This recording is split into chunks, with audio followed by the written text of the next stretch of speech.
En las dos últimas predicaciones, nosotros vimos que la iglesia que cree en un Dios que es soberano luce de una manera, ¿no? Entonces vimos cómo luce esa iglesia que cree en que Dios es soberano. ¿Qué significa que Dios es soberano? Que Dios gobierna sobre toda su creación. No hay ningún ser que esté por encima de Dios que Dios tenga que rendir cuentas, sino que todos nosotros le rendimos cuentas a Él. Si no lo viste, yo te animo a mirar en el canal de YouTube de la iglesia para poder mirar los vídeos y aprender y profundizar en este tema que tiene tela aquí también, ¿no? Que el Señor nos ha enseñado mucho.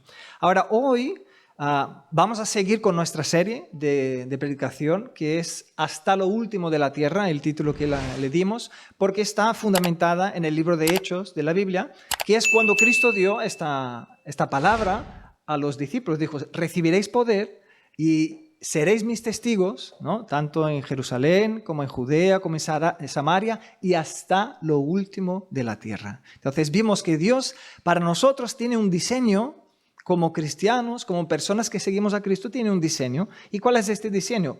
Ser testigos de que Cristo está vivo, que Él resucitó, que Él reina, que Él quiere, es decir, que Él murió por nosotros para invitarnos a tener una relación cercana con Dios Padre, para abrirnos el camino. No podíamos acercarnos por nuestros pecados, pero Cristo abrió el camino, porque Él es el camino, Él es la verdad y Él es la vida. Y dice la palabra que no hay nadie que pueda acercarse, o es decir, que todo el que quiera acercarse a Dios solo tiene que ser por Él, ¿no?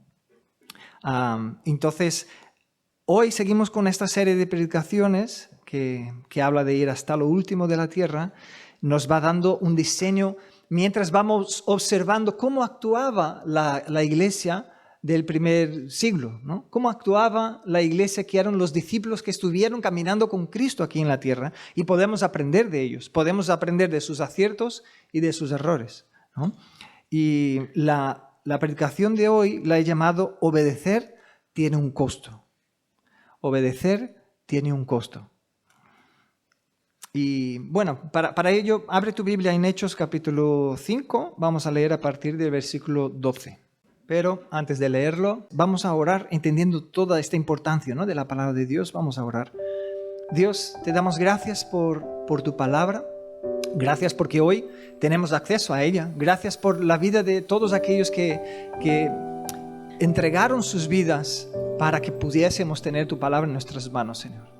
Ellos se sacrificaron sus vidas, sus familias, todo para que todos pudiésemos tener acceso a tu palabra. Te damos gracias por ello, Señor, y queremos acercarnos a tu palabra, queremos exponernos a tu palabra con un corazón lleno de temor, Dios, no de miedo, sino que de respeto, de reverencia, porque entendemos que es vida para nosotros. Entendemos que podemos aprender cosas y principios que nos enseñarán a cómo caminar de manera que podamos cumplir el diseño que tú creaste para nosotros como hijos y como iglesia. Y por eso pedimos en esta mañana, habla nuestro corazón, háblanos, Señor, abre nuestros ojos para que podamos verte, abre nuestros oídos para que podamos oírte en esta mañana, Señor. Es lo que pedimos en el nombre de Jesús. Amén. Amén. Vamos a leer entonces Hechos 5 a partir del versículo 12. Dice, Dios hacía muchas señales y prodigios entre el pueblo por medio de los apóstoles, y todos ellos se reunían sin falta en el pórtico de Salomón.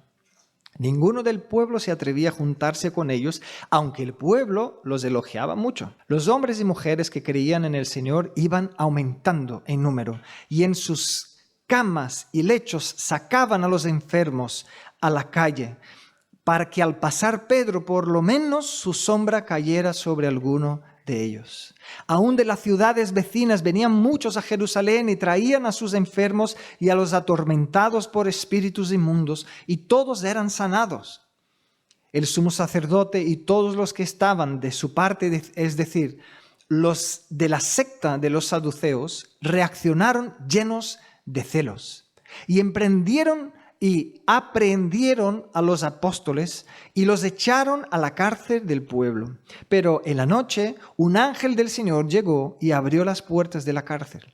Cuando ellos salieron, el ángel les dijo: vayan al templo y anuncien al pueblo todas las enseñanzas acerca de esta vida. Luego de oír esto, entraron en el templo por la mañana y se pusieron a enseñar. Mientras tanto, el sumo sacerdote y los que estaban de su parte se reunieron para convocar al concilio y a todos los ancianos del pueblo de Israel, y al mismo tiempo mandaron traer de la cárcel a los apóstoles. Pero, como al llegar los alguaciles no los encontraron, regresaron y dijeron: cuando llegamos a la cárcel, esta tenía todos los candados puestos y los guardias estaban afuera, frente a las puertas, pero al abrir la cárcel, vimos que allí adentro no había nadie. Al oír esto, el sumo sacerdote, el jefe de la guardia del templo y los principales sacerdotes no lograban entender en qué acabaría todo esto. Pero llegó otro y les dijo: escuchen, los hombres que ustedes metieron en la cárcel están ahora en el templo impartiendo enseñanzas al pueblo.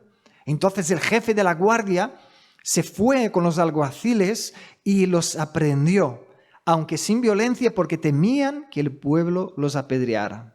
Y cuando los llevaron y los presentaron ante el concilio, el sumo sacerdote les dijo: ¿acaso no les dimos órdenes estrictas de no enseñar en ese nombre? Ahora han llenado Jerusalén de su doctrina y quieren culparnos de la muerte de ese hombre. Pedro, los apóstoles respondieron: es necesario obedecer a Dios antes que a los hombres. El Dios de nuestros antepasados resucitó a Jesús, el mismo al que ustedes mataron y colgaron de un madero. Pero Dios, por su poder, lo ha exaltado y sentado a su diestra como príncipe y salvador, dando a Israel la oportunidad de arrepentirse y de que sean perdonados sus pecados. Y el 32 termina diciendo: de esto somos testigos nosotros y también el Espíritu Santo que Dios ha dado a quienes lo obedecen. Vaya historia, ¿no? El primer punto que quiero resaltar es que Dios obra en su iglesia y a través de su iglesia. Veamos en este texto, ¿no?, que Dios honró la oración de estos hermanos. ¿Sí? Hace 2 semanas vimos cuál fue la oración de estos hermanos. Cuando soltaron a los apóstoles y ellos vinieron contando: mira, nos han amenazado. Si seguimos predicando de Cristo, nos van a meter en la cárcel, nos van a perseguir, nos van a matar, nos han amenazado. Entonces la iglesia se puso a orar y ¿qué dijo? Esto está en Hechos 4, 29. Ellos dijeron: y ahora, Señor, mira sus amenazas y concede a tus siervos que con todo denuedo hablen tu palabra. Y el 30 dice: mientras extiendes tu mano para que se hagan sanidades y señales y prodigios mediante el nombre de tu santo Hijo Jesús. Qué fuerte, ¿no? Esta fue la oración de ellos. Señor, nosotros, danos gracia para seguir predicando con denuedo. Pero Señor, mientras, haz milagros, señales, prodigios. ¿Y qué fue lo que Dios hizo? Lo hemos leído, ¿verdad? Dios hizo muchas señales, prodigios, incluso la gente traía los enfermos desde su casa, los ponían en la calle para cuando ellos pasasen para ir al templo, la sombra de los apóstoles pudiese pasar por ellos, para que tuviesen acceso y pudiesen recibir oración y ser sanados. Y dice aquí que todos estaban siendo sanados por ellos. ¿Quién hace esto? No eran los hombres. No era Pedro y no era Juan. Ya hemos visto en las otras predicaciones, ¿no? El pueblo empezó a querer mirarlos a ellos y ellos dijeron: no somos nosotros. El poder es de Cristo. Él tiene el poder para sanar y nosotros no. Ahora, es curioso, ¿no?, que ver que el Señor no solo responde la oración de esta iglesia porque es una iglesia que cree en un Dios soberano, sino porque se ve en ellos una disposición de ser uno, de unidad, de estar juntos, de compartir. Hemos visto las otras semanas. Entonces, la palabra de Dios dice en Salmo 133, ¿no?, que donde el pueblo de Dios está unido en armonía, allí ordena el Señor bendición y vida para siempre. Entonces, Dios obra en su iglesia dando gracia, ministrando, respondiendo oraciones, pero Él también obra a través de su iglesia, llevando la palabra, llevando hasta el mundo su mensaje de salvación. ¿Ves que los discípulos dijeron aquí, somos testigos de ello? Esto es lo que Dios hizo y somos testigos de ello, ¿no? Para esto Dios nos ha llamado. Ahora, abro un paréntesis aquí. El versículo 13 lo he saltado a postas porque dice, ninguno del pueblo se atrevía a juntarse con ellos. Pero parece un poco contradictorio porque el 14 dice que muchos aumentaban en número los que creían, ¿no? Entonces, a ver, aumentaba en número los que creían, pero nadie se juntaba con ellos. ¿Qué quiere decir esto? Es porque los discípulos, los apóstoles, estaban viviendo en una época de madurez espiritual suficiente para creer en Dios lo suficiente para ser obedientes a pesar de la oposición. Pero había muchos allí que habían apenas empezado a creer en Cristo y no tenían la fe suficiente para ponerse de pie al lado de ellos y saber que les vendría persecución y saber que lo pasaría mal y estar dispuestos a ello por amar tanto a Cristo. Es interesante entender esto, ¿no? Porque a veces miramos a nosotros mismos y pensamos, yo jamás podré hacer esto. Y es bueno tener una mirada humilde, pero también es bueno entender que el poder del Espíritu de Dios es el que obra en nuestro corazón para que nuestra oración o nuestra declaración sea distinta. A vez de decir, Señor, jamás podría hacer esto, es decir, Señor, si tu Espíritu no obra en mi corazón, yo no tengo la capacidad carnal de poder hacerlo. Pero si tú obras en mí, si tú me enseñas, si tú me ayudas, si tú me impartes fe lo suficiente, yo lo podría hacer. ¿Me entendéis? Porque no estamos hablando aquí de mascar un chicle, de ir de paseo, ¿no? Estamos hablando de poner en riesgo nuestras vidas por estar predicando el Evangelio. Entonces es curioso que aumentaba el número de la gente que creía en Cristo, pero ninguno tenía la capacidad de juntarse junto con los discípulos y estar haciendo lo que hacían. ¿Por qué? Porque ellos habían acabado de empezar la vida con Cristo. Ahora, si vemos, y vamos a ver, ¿no?, las próximas predicaciones, que el Espíritu de Dios fue dando madurez y fue creciendo el número de aquellos que estaban dispuestos a hacer exactamente lo mismo. Tremendo, ¿no? Que esto debe de darnos esperanza de decir, Señor, me veo a mí tan pequeño, me veo a mí tan lejos de lo que podría ser como tu hijo, como tu hija, pero gracias porque tu Espíritu está obrando en mí y yo sé que estás trabajando para que yo vaya creciendo, y un día quizás, ¿no?, tenga el honor y la honra de poder entregar mi vida por amor de tu nombre, ¿no? Esto solo podemos decir, ¿no?, si de verdad creemos en el Señor. Pero ya llegaremos allá, ¿no? Quería abrir el paréntesis porque me pareció muy curioso esta aparente contradicción, ¿no? Pero no es una contradicción, es simplemente que muchos creían, pero aún no estaban maduros lo suficiente para tomar la postura de ponerse delante, como mucho menos a predicar a los demás, ¿no? Primero necesitaban crecer en fe y en amor y en servicio y crecer en el conocimiento de Cristo. Ahora, podemos ver aquí que donde no hay temor de Dios, de esta reverencia profunda de que hay un Dios que gobierna sobre todo, todo sigue igual. Es decir, una persona puede venir aquí y estar con nosotros, incluso yo puedo estar aquí hablando delante de vosotros. Si no hay temor de Dios en mi corazón, yo seguiría con mi vida igual. Es decir, puedo incluso decir que incluso peor, si no hay temor de Dios en mi corazón.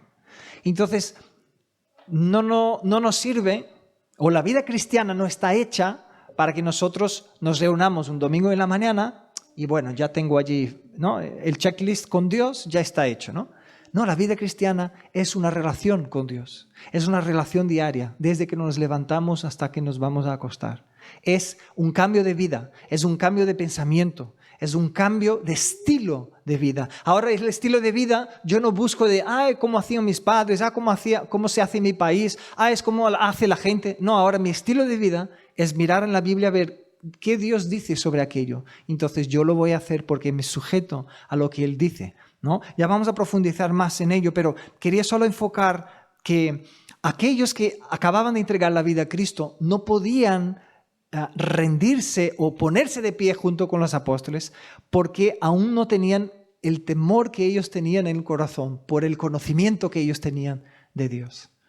Y es tremendo ver esto, ¿no? Ahora, se ve el poder de Dios obrando en una persona que tiene el temor de Dios. Tú la conoces hoy y vas conociendo y vas viendo cómo Dios va transformando su vida, cómo esta persona va dando señales y va diciendo, mira, Dios me ha enseñado esto, mira cómo lo estaba haciendo mal. No sabía, no tenía ni idea de cómo hacerlo, pero Dios me ha ido ayudando. Y mira, ahora puedo reflejar un poquito mejor cómo es el amor de Dios. Ahora puedo reflejar un poquito mejor cómo es la gracia de Dios, la bondad de Dios en mi vida, ¿no? Ahora soy un marido un poquito mejor. Ahora soy una esposa un poquito mejor, ¿no? Cuando vemos el temor de Dios en un corazón, vemos estas señales de que van habiendo cambios en nuestras vidas. Y ya podemos mirar atrás y decir, mira, ya no soy más el mismo. Dios me está transformando. Y esto pasa en un corazón que está lleno del temor del Señor. Se ven corazones cambiados, se ven vidas restauradas, se ven vidas transformadas. Y es lo que hace el temor de Dios en el corazón de uno. El segundo punto, deciros que la iglesia que obedece es una iglesia perseguida. Hoy día se anuncia un evangelio muy pobre, un evangelio muy superficial, que es como dice, ven a Dios y te solucionarán todos los problemas y todo te irá bien, y ¿no? Pero es mentira, porque lo primero que la Biblia nos deja claro es que seremos perseguidos simplemente por anunciar la verdad. No entrando en cuestiones políticas, ¿no? Igual que nuestro hermano Ismael comentó esta mañana. Esta semana, un hombre fue muerto, no porque hizo daño a nadie, no porque fue injusto y mató a nadie, no porque hizo cosas malas, terribles. Sí que era un pecador igual que tú y que yo, no era un santo, ¿eh? Pero él tenía algo, firmeza en el mensaje que anunciaba. Y le mataron porque él era demasiado firme en lo que creía. Ahora, qué curioso esto, ¿no?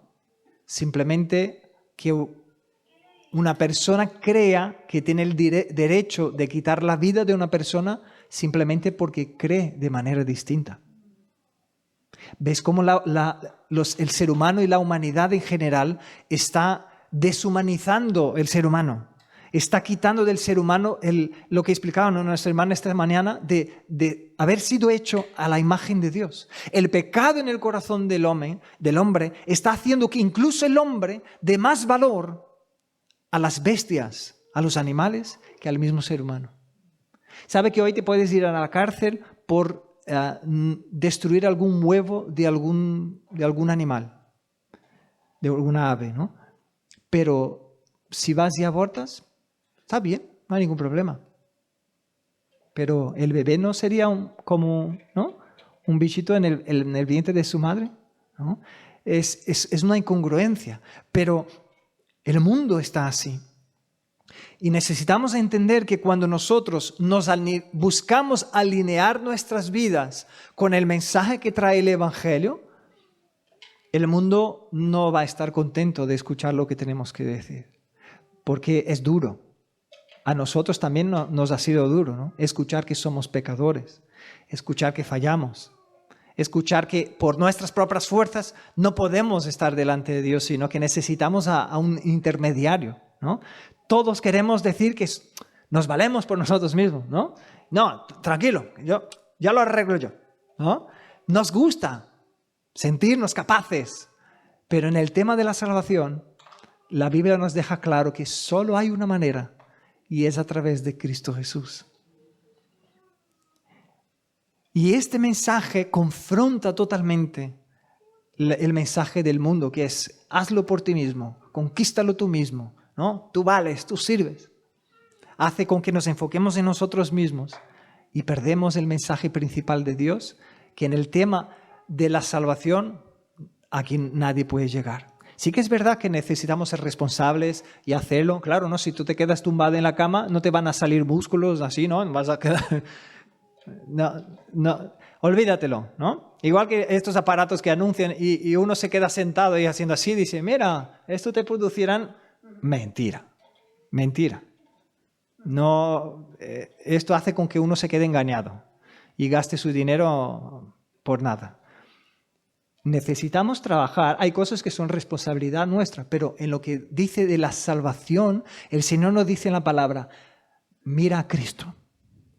Mira a Cristo. Nadie puede venir al Padre sino por mí. Es por gracia. Qué tremendo, ¿no? Y es tan bueno que nos parece mentira a veces. Dicen, pero ¿cómo puede ser? Yo tengo que conquistarlo, tengo que... Dios dijo, es por gracia. Aquí está. Tómalo, tú solo no podrías. Y esta iglesia que tiene este mensaje produce celos en los demás. Porque este mensaje lleva consigo el poder de Dios que transforma las vidas. ¿Sabe que los sacerdotes allí anunciando y leyendo la Biblia a todo el pueblo durante años? Fueron entrenados, estudiaron desde pequeños y eran allí los que estaban hablando a la gente desde siempre. Pero fijaros que de repente aparecen dos hablando y empiezan a orar y la gente empieza a sanarse. Dice, hemos leído este texto, ¿no? Vamos a volver a leerlo. Hechos 5:17. Dice, el sumo sacerdote y todos los que estaban de su parte, es decir, los de la secta de los saduceos, reaccionaron ¿cómo?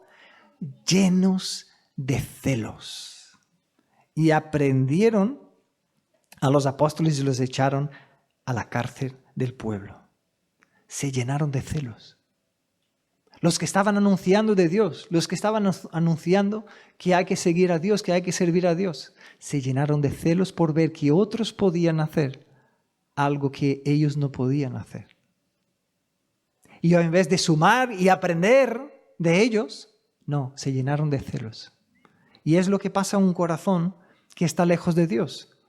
Porque el diablo se levanta en contra de la iglesia de Cristo. El diablo se levanta en contra de nuestro corazón para robarnos, para matarnos, para destruirnos. Entonces, él ata a una persona, la prende en sus pecados, en su manera de pensar contraria al diseño de Dios. Haz con que las personas se queden esclavas del dolor, esclavas del orgullo, esclavas del rencor, esclavas de la envidia. Y a veces uno ve a su vecino, ve a su amigo, que las cosas le salen bien y mejor que a ti, y tu corazón queda... En vez de alegrarse, uno se pone celoso. Y aquí pasó con estos hombres. Pero Dios dice que las puertas del Hades no prevalecerán en contra de la iglesia de Cristo. Entonces, aunque ellos se pusieron celosos, aunque ellos se levantaron, aunque ellos prendieron a los discípulos, vemos que Dios no dejó su iglesia parada, sino que su iglesia siguió avanzando.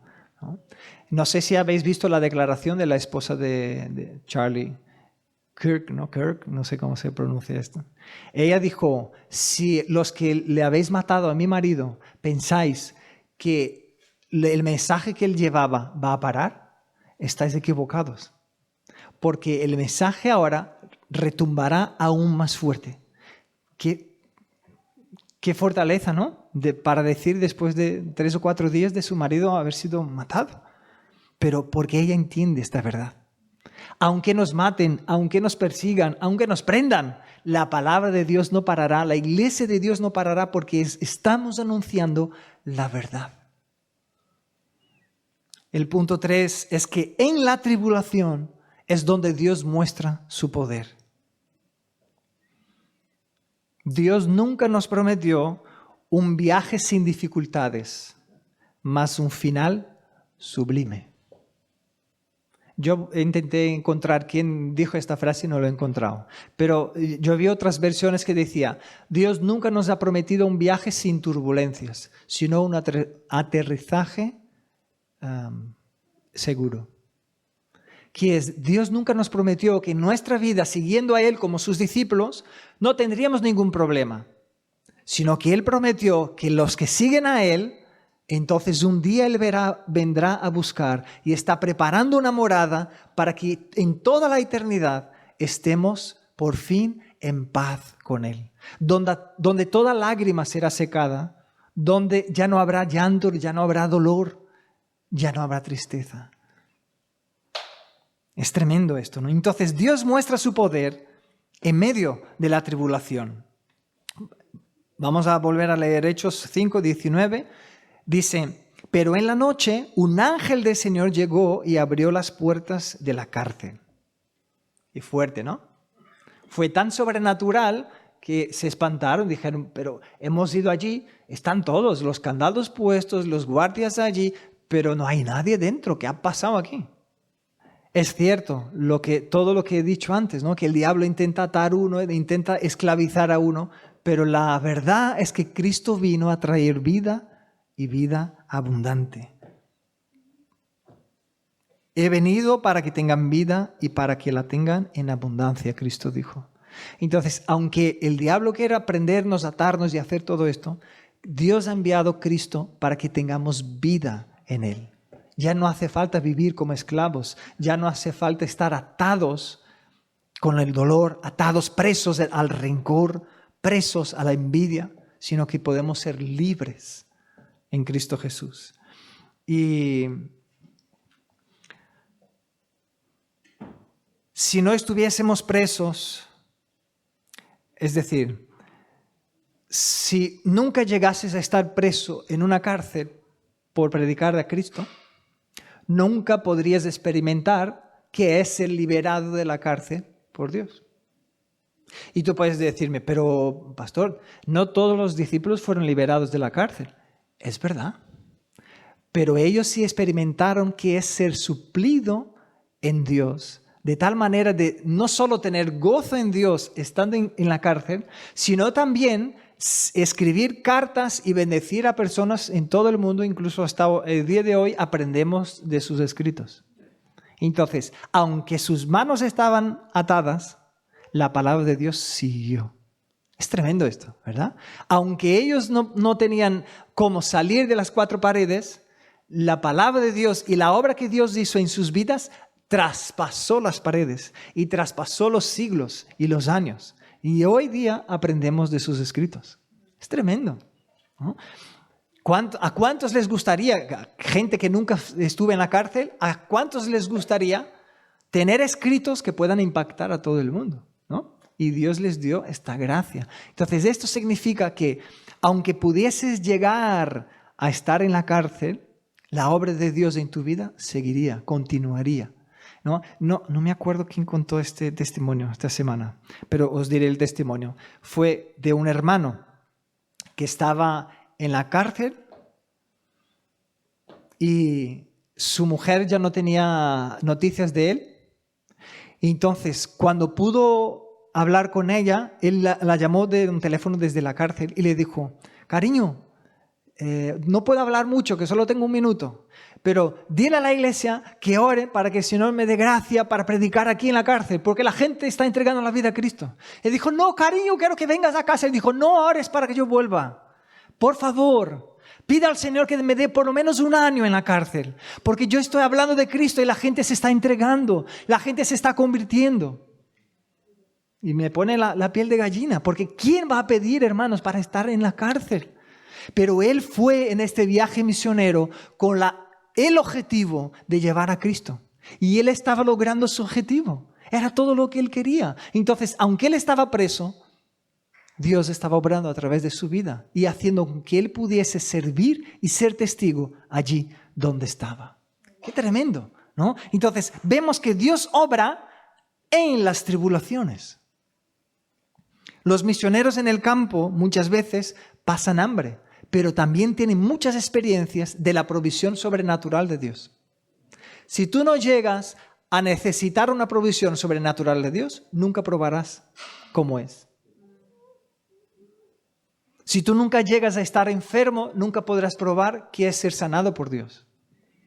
El rey David, si no hubiese tenido que pasar el miedo y luchado por casi morirse, ¿no? Luchando con un oso, con un león, él jamás sabría cómo era tener una victoria con Dios. Y él jamás hubiese podido disfrutar de la victoria sobrenatural que fue cuando él venció al gigante Goliat.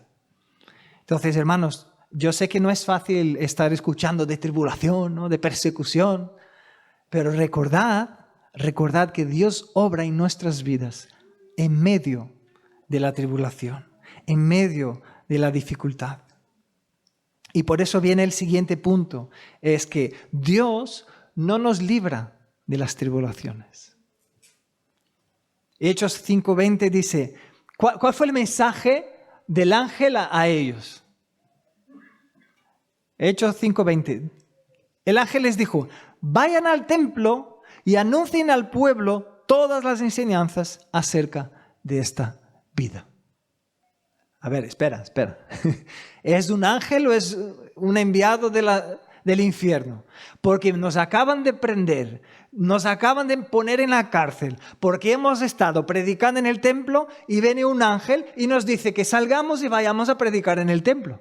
Parece broma, ¿verdad? Porque Dios no está interesado en quitarnos las tribulaciones y las dificultades. Él está interesado en cumplir su propósito, que es bendecirnos aún en medio de las tribulaciones. Entonces, Él no nos las va a quitar, sino que seguiremos con las luchas y las tribulaciones y las dificultades. Ahora, Cristo dijo, en el mundo tendréis aflicción. Cristo dijo, sois como ovejas en medio de lobos. Cristo dijo, Mateo 5, 11 y 12, dijo, bienaventurados sois cuando por mi causa os vituperen y os persigan y digan toda clase de mal contra vosotros, mintiendo. Gozaos y alegraos porque vuestro galardón es grande en los cielos, porque así persiguieron a los profetas que fueron antes de vosotros. ¡Qué tremendo! Dios nos dice, tranquilos, yo fulminaré a todos, ¿no? Que os están persiguiendo. Yo destruiré a todos.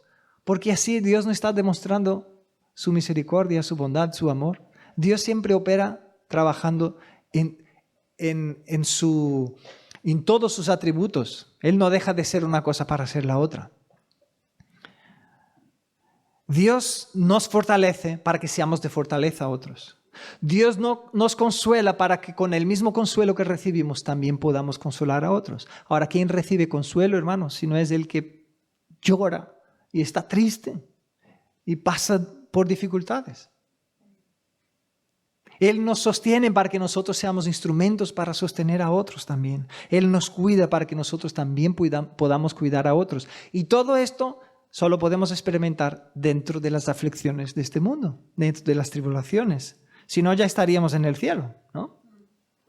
Isaías 43:2 dice, cuando pase por las aguas, es decir, vas a pasar, ¿eh? Un día u otro pasarás por aguas. Dice, yo estaré contigo. Y si por los ríos, no te anegarán. Cuando pases por el fuego, no te quemarás, ni la llama arderá en ti. Se puede entender que Dios está usando esta figura de agua, de río, de fuego, para que entendamos que pasaremos por dificultades, cosas que las sensaciones que nos estamos consumiendo, nos estamos quemando, nuestro corazón se está haciendo pedazos. Pero Él dijo, estaré contigo, no te quemarás. Es decir, yo te voy a sostener. Allí en medio, yo te sostendré, yo te cuidaré, yo te guardaré. Esto es tremendo. Esta esperanza, los que no tienen a Dios no la pueden tener. Se sienten totalmente abandonados, dejados, sin esperanza para el futuro. ¿Cuántos jóvenes hay hoy en día que se quitan la vida porque miran el mañana y no tienen esperanza? Cuán grande esperanza nosotros tenemos de saber que en medio de nuestras dificultades y angustias, Dios está allí cuidando nuestras vidas. Qué tremendo. Vamos a seguir. En quinto lugar, solo puede obedecer a Dios aquel que cree. Solo puede obedecer a Dios aquel que cree en Él, aquel que cree en su palabra. Hechos 5:21, la primera parte dice: luego de oír esto, entraron en el templo por la mañana y se pusieron a enseñar. Yo no sé tú, pero imagínate que tú estás en la cárcel por predicar en la plaza y viene un ángel y te dice: vuelve a la plaza a predicar. ¿No? ¿Será que tendríamos esta disposición de a la mañana siguiente, ¿no? Al oír esto, vuelvo allí y sigo haciendo lo mismo? ¿Cómo ellos tuvieron esta capacidad de hacerlo? Porque ellos creían de verdad que Cristo estaba cuidando y guardando sus vidas. Ellos no dudaron. Ellos estuvieron con Cristo caminando en carne. Ellos vieron a este Cristo crucificado en una cruz. Ellos vieron a este Cristo sepultado y ellos vieron al mismo Cristo resucitado hablando con ellos. Entonces ellos dijeron: ¿qué vamos a temer nosotros? ¿Qué nos puede hacer el hombre? Si Dios tiene poder para hacer todo, ¿por qué vamos a tener miedo a los hombres? Por eso vemos este cambio tan fuerte en sus vidas y por eso vemos que ellos podían obedecer porque ellos creían de verdad en la palabra que ellos habían recibido de Cristo. Estaré con vosotros todos los días. Ahora, hermanos, hay algo que necesitamos aprender que a veces nos despista. La obediencia parcial es una desobediencia total. La obediencia parcial es una desobediencia total. Si fallamos en un punto, es como si hemos fallado en todo, dice la palabra. Ahora, la desobediencia tardía, la obediencia tardía, cuando yo tardo en obedecer, también esto es una desobediencia temprana. Y la obediencia, cuando no me duele, es una conveniencia. Yo hago porque creo que me conviene. Moisés lo entendió bien esto.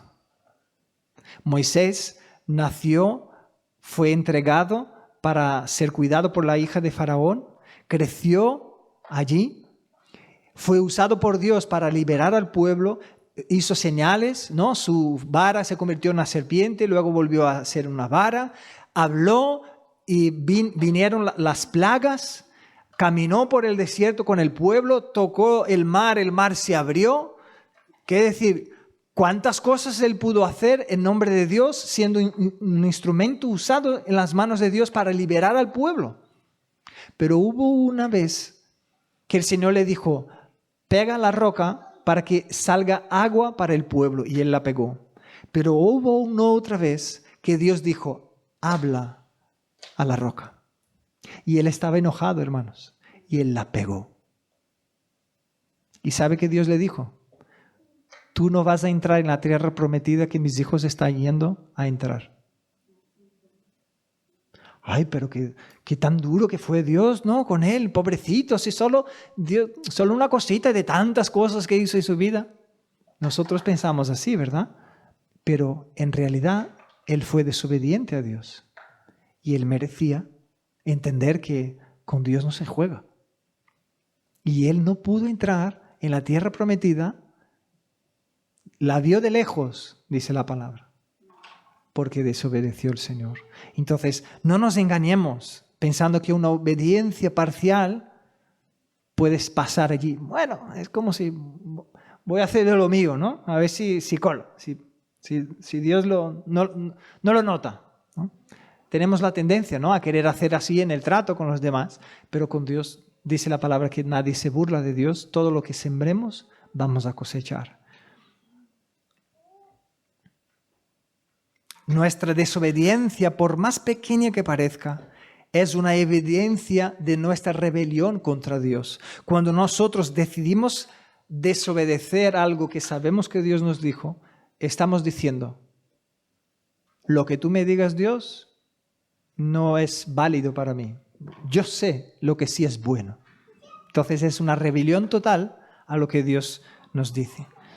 Y si te ves atrapado, ¿no?, en algún área de tu vida, tú puedes, es decir, si hay alguna lucha que estás dando vueltas, ¿sabe aquello que estás luchando, dando vueltas y vueltas y vueltas y allí no sales, ¿no?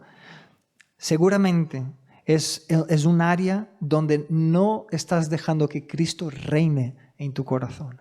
Entonces lo estás reinando tú, lo estás queriendo hacer a tu manera, en la carne, vencer las cosas espirituales en la carne. Y ese es el fruto de la desobediencia. Ahora, cuando Cristo reina sobre un área, entonces Él transforma todo y lo cambia todo.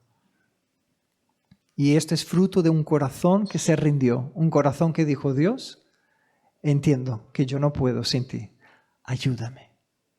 A mí me pasó, yo tenía, creo que unos 13 o 14 años, tenía la tendencia, ¿sabes las mentirillillas así, las mentiras blancas, ¿no?, que la gente llama? Yo tenía esta tendencia, porque me moría de vergüenza. Entonces prefería mentir, aunque sabía que estaba mal, para no exponer mi vergüenza. Por ejemplo, a veces el pastor me llamaba para hablar de algo, porque desde pequeño yo toco en la iglesia, ¿no?, desde los 12 años. Me llamaba entre semana para decirme algo y vamos a suponer, ¿no?, que ya pasó unas cuantas veces. Me llamaba sobre las 12 del mediodía y yo estudiaba de 4 a 9 de la tarde. Entonces las mañanas no tenía la obligación de levantarme. Y el pastor llamaba y yo iba a contestar el teléfono y decía: hola, hola. Y el pastor: ¿estabas dormido? No. Mentía. Ahora, ¿por qué yo mentía? Yo mentía por la vergüenza de ser expuesto y el miedo de ser rechazado por él, por saber que a las 12 del mediodía estaba tumbada en la cama. Entonces intentaba con todas mis fuerzas no mentir de esta manera en estas situaciones. Y intenté y lloraba y decía: Dios, ¿pero por qué? ¿Por qué no puedo vencer esto? Hasta que Dios me mostró esto. No lo vences porque estás buscando hacer en tus fuerzas y no lo podrás hacerlo. Y cuando yo dije: Señor, me rindo, gobierna sobre este área de mi vida y ayúdame a vencer la mentira, porque no puedo con ella. Entonces Dios empezó a mostrarme en los días siguientes: ¿sabes por qué mientes? Porque tienes vergüenza y tienes miedo de ser rechazado. Ahora, ¿qué te puede hacer el hombre si te rechaza? Porque yo te he recibido, yo te amo. Entonces, si te rechazan, no pasa nada. Y esto fue sanando mi corazón, esto fue calmando mi corazón, hasta que yo podía exponerme en estas cosas que no tenía el por qué, ¿no?, mentir, y de decir la verdad. Sí, he estado dormido, hoy me he pasado, ¿no? Y ya está. ¿Cuál es el problema, no? Pero ves que es nuestro corazón, cuando nosotros rechazamos el diseño de Dios, ahí se ve la desobediencia. Yo estaba rechazando el diseño de Dios, que era dejar que Él reinase en mi vida y aprender de Él. Y preguntarle a Él: ¿por qué, Señor? ¿Por qué estoy mintiendo? ¿Qué pasa con mi corazón? ¿Dónde está el pecado allí, ¿no?, el problema en mi corazón? Y el Señor me mostró. Cristo dijo en Mateo 16:24: si alguno quiere venir en pos de mí, niéguese a sí mismo y tome su cruz y sígame.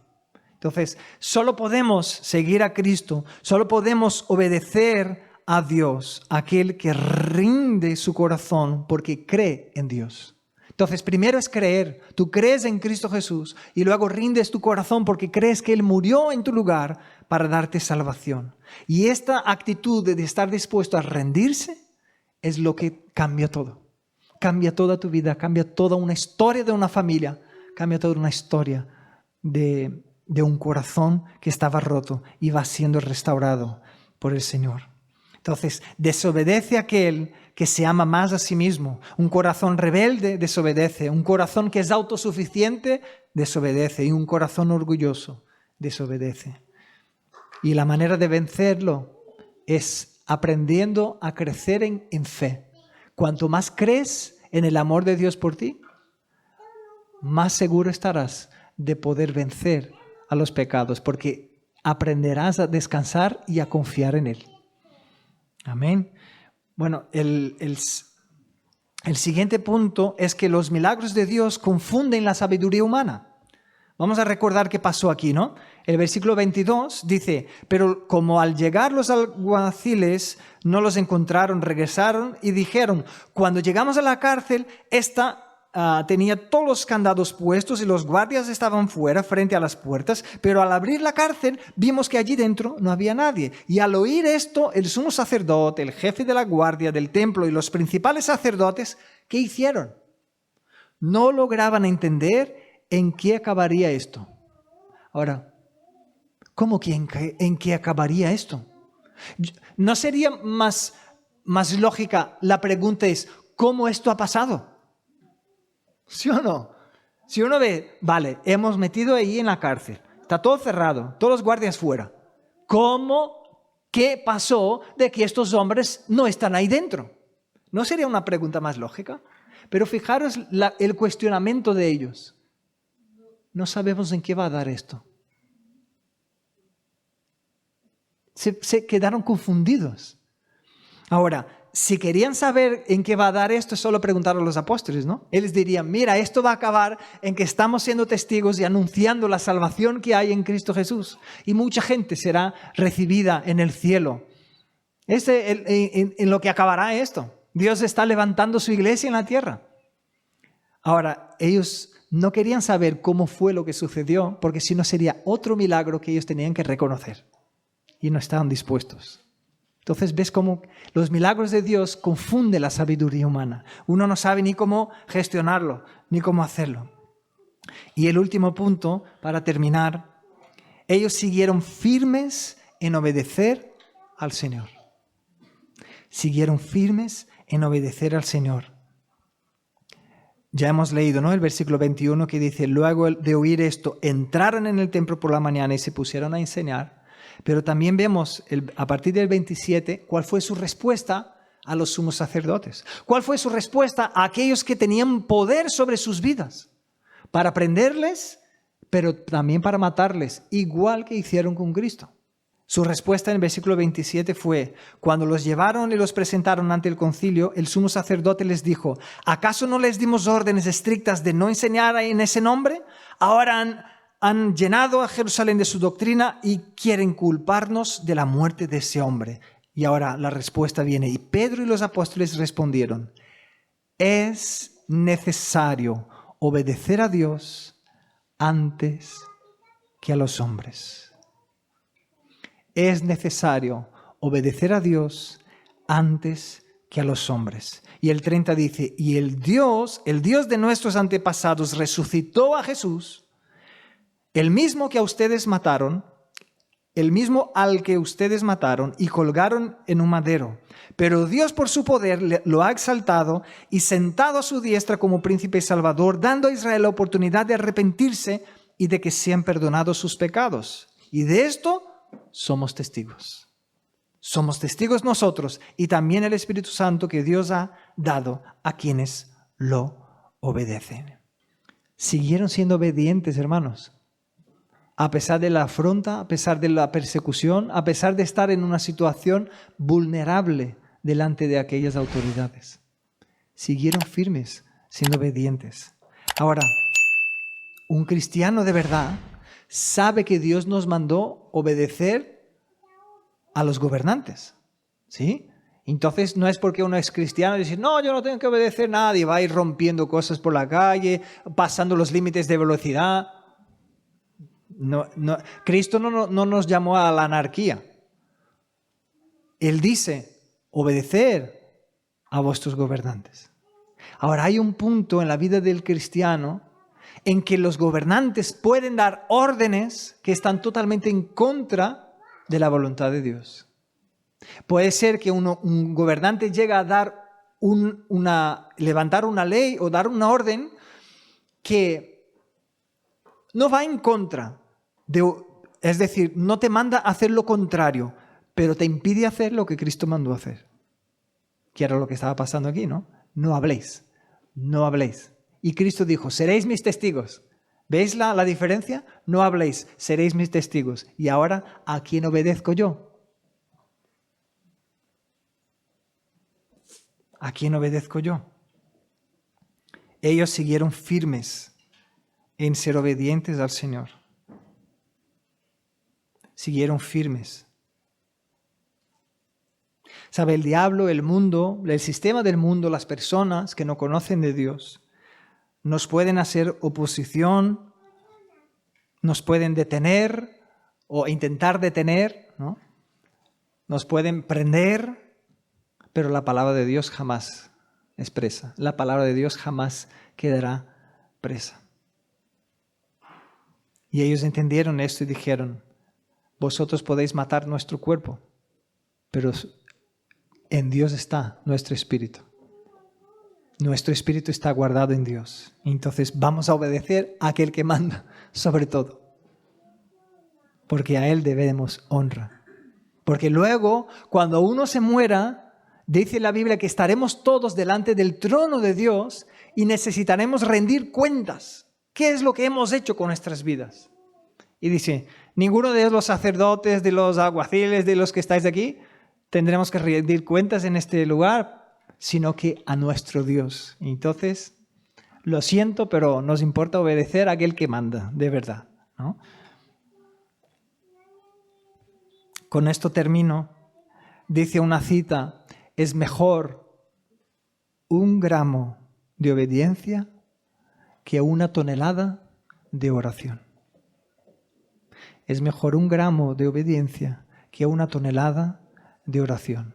Aunque la oración tiene su costo, aunque seamos perseguidos por ser obedientes, aunque gente nos rechazará por ser o estar siendo obedientes y predicar y anunciar el Evangelio, pero vale más la pena las pequeñas actitudes que hacemos de obedecer el mandato de Dios, que uno puede estar todo el día simplemente diciendo, Dios, ayúdame, Dios, sálvame, Dios, haz esto y Dios, haz el otro, pero cuando llega a la hora de vivir su vida como Cristo manda,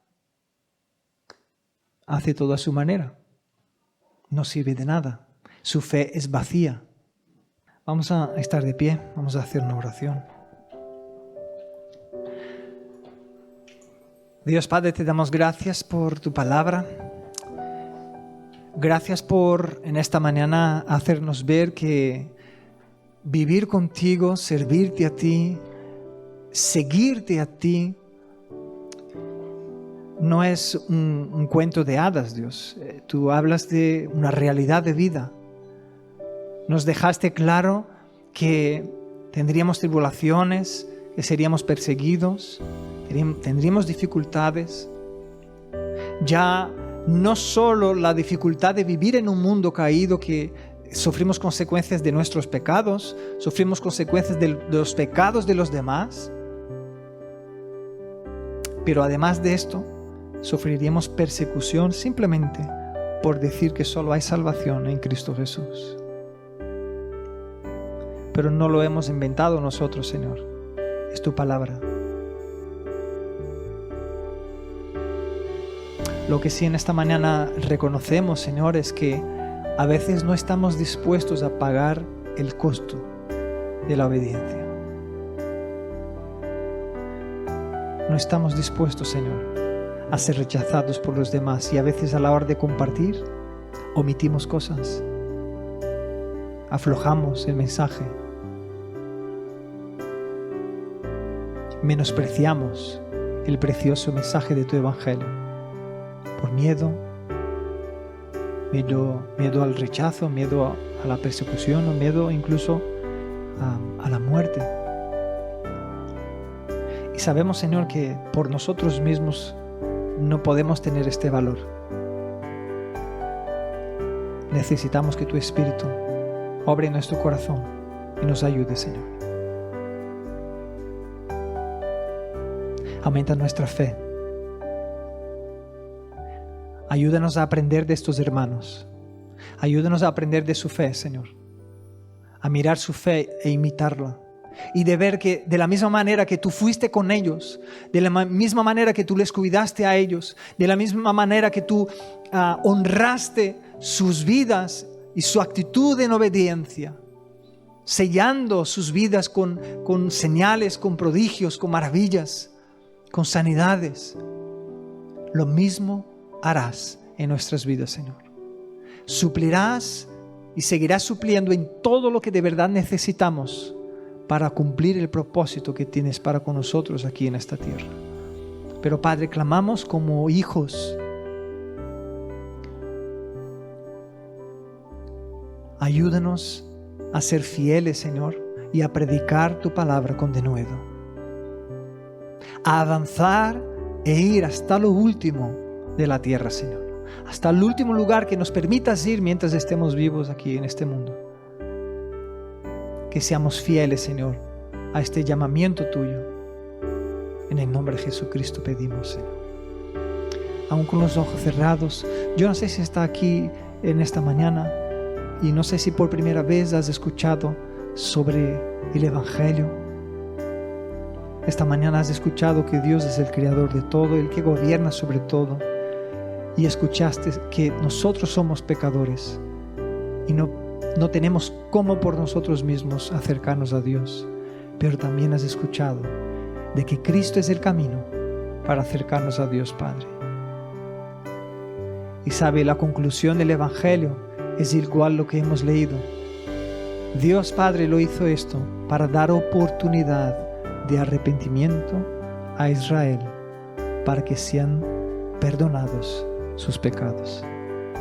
En esta mañana el Señor también te da a ti y a mí la oportunidad de arrepentimiento para salvación en Cristo Jesús, para el perdón de nuestros pecados. Entonces, si Dios te ha permitido ver esto en esta mañana, tienes la oportunidad de responder a este llamado y de decirle a Él en esta mañana, decir: Dios, yo nunca había percibido esto, yo nunca había visto esto de esta manera, yo no sabía que a través de Cristo solo yo puedo estar en tu presencia, pero en esta mañana yo puedo reconocer que soy pecador y me arrepiento de la manera que estoy viviendo hasta hoy y entrego mi vida a Cristo, reconociendo que solo en Cristo yo tengo salvación, reconociendo que Cristo murió en la cruz para ser el Señor de mi vida. Él compró mi vida en la cruz para ser mi amo, mi dueño, porque tú sí sabes lo que es lo mejor para mí, Señor. Y por eso en esta mañana entrego mi vida a ti, entrego mi corazón a ti, Señor. Enséñame a vivir para ti, Dios. Enséñame a vivir para ti. Yo quiero ser un discípulo de Cristo. Aleluya. Aleluya. Abre tus ojos. La palabra de Dios dice que a todos los que recibieron a Cristo, Dios les dio potestad de ser hechos hijos de Dios.